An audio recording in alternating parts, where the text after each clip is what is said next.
শিক্ষামূলক ভ্রমণকারী পড়ুয়াদের পাশাপাশি স্কুলের প্রধান শিক্ষকের সঙ্গে এক মহিলার অভব্য ও অনৈতিক আচরণ প্রতিবাদে আমতলী এলাকায় পড়ুয়াদের পথ অবরোধ। এসডিপিও প্রসূন ত্রিপুরার হস্তক্ষেপে অবরোধ উঠল এবং অভিযুক্ত মহিলাকে আটক করা হয়। শনিবার ছিল মনুবাজার ফুলছড়ি হাইস্কুলের পড়ুয়াদের শিক্ষামূলক ভ্রমণ। এর মধ্যে হাপানিয়াস্থিত সায়েন্স সিটি পরিদর্শনকালে অভূতপূর্ব বিপত্তি ঘটল।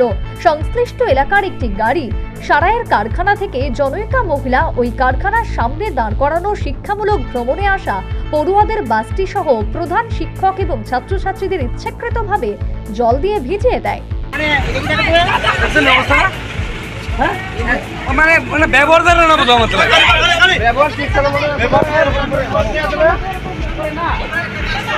কার্যত ওই কারখানার সামনে বাসটি দাঁড় করানোর কারণে ক্ষুব্ধ ওই মহিলা পুরো বাস শুধু নয়, প্রধান শিক্ষক এবং অন্যান্যদের পাশাপাশি সমস্ত পড়ুয়াদের জল দিয়ে ভিজিয়ে দেয় বলে অভিযোগ। এর মধ্যে কিছু টকঝকও হয়। এই পরিস্থিতিতে ঘটনার প্রতিবাদে সংশ্লিষ্ট স্কুল পড়ুয়ারা সায়েন্স সিটির সামনে পথ অবরোধে বসে যায়। তখন যেই আমি সামনে আসলাম আমাকে পুরো শরীরে এই মহিলা মানে আমার এটির কথা, আমি আমার মানব জীবনে মানে এরকম মানে মহিলা আমি কোনোদিন দেখছি না। আমি আপনাদের মাধ্যমে অনুরোধ করতে চাই মহিলার কাছে, একজন নারী হিসাবে আপনার এই ব্যবহারটা ঠিক হয়েছে না। নারীর মতো ব্যবহার করেন, কারণ আপনি নারী জাতির কলঙ্ক। আমার এই কথা, আমাদের ফ্ল্যাগ ছিঁড়ে নিয়েছে এবং কন্টিনিউ মিথ্যা কথা বলেছে।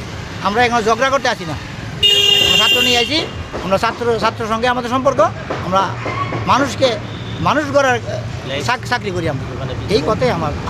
এখন কি আপনারা কি কোনো অভিযোগ জানাইছেন? অভিযোগ আমরা জানাইছি, আমরা অভিযোগ মানে জানাইছি আমরা।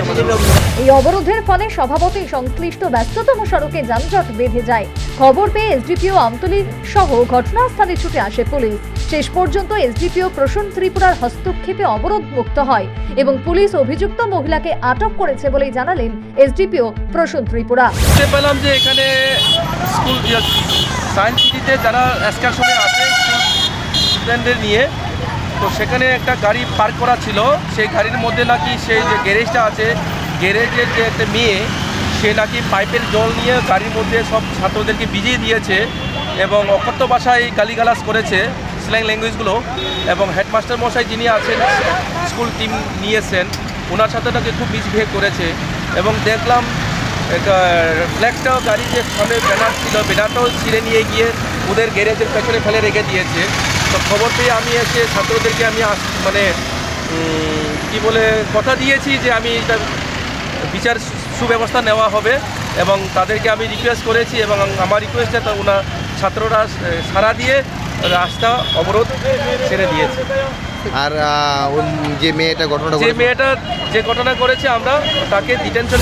পথ অবরোধ মুক্ত হওয়ায় সংশ্লিষ্ট সড়কে যান চলাচল স্বাভাবিক হলেও এদিন ওই মহিলা যে আচরণ করলেন তা অভূতপূর্ব এবং বেয়াদবি ছাড়া আর অন্য কিছু নয় বলে প্রত্যক্ষদর্শীদের অভিমত। পুলিশ ওই মহিলাকে আটক করেছে বটে, তবে কি ব্যবস্থা গ্রহণ করে সেটাই এখন লক্ষণীয়। ব্যুরো রিপোর্ট, নিউজ ভান্ডার।